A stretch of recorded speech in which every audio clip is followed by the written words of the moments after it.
बोला बोला थावे वाली मैया की। तेरा वाली है भैया बनाया गना के बहिना जब बनाया गना के बहिना तेरा वाली है भैया बनाया गना के बहिना आंगनान पई है गे बहिना दुआरानी पई है गे बहिना दुआरानी पई है गे बहिना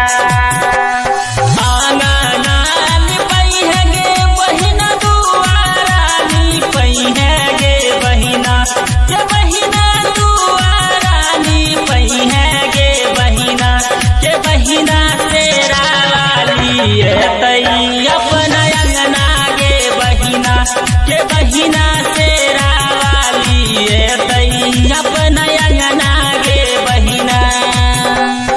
आंगनान पई है गे बहिना दुआरानी पई है गे बहिना के बहिना दुआरानी पई है गे बहिना के बहिना तेरा वाली है तई अपना अंगना गे बहिना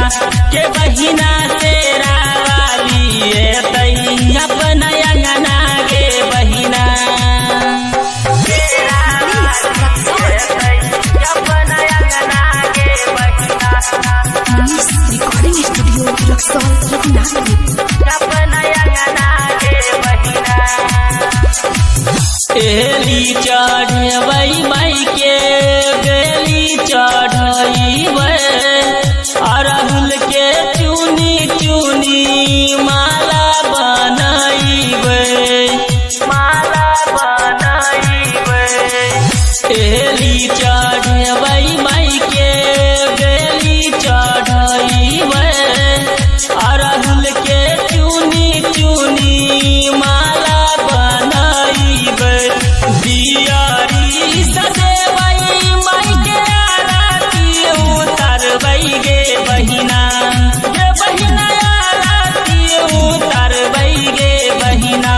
के बहिना तेरा वाली है तई अपना अंगना गे बहिना के बहिना तेरा वाली है तई अपना अंगना गे बहिना तेरा वाली है तई अपना अंगना गे बहिना मनीष रिकॉर्डिंग स्टूडियो रक्सौल रघुनाथपुर। अपना अंगना गे बहिना शेरा वाली है तई घरे सोहावन होइत सब कोई मिली जुली भोग लगइबै भोग लगइबै शेरा वाली तई घरे सोहावन होइत सब कोई मिली जुली भोग लगइबै दिलीप दार भंगिया गावे माई के भजनिया गे बहिना के बहिना माई के भजनिया गे बहिना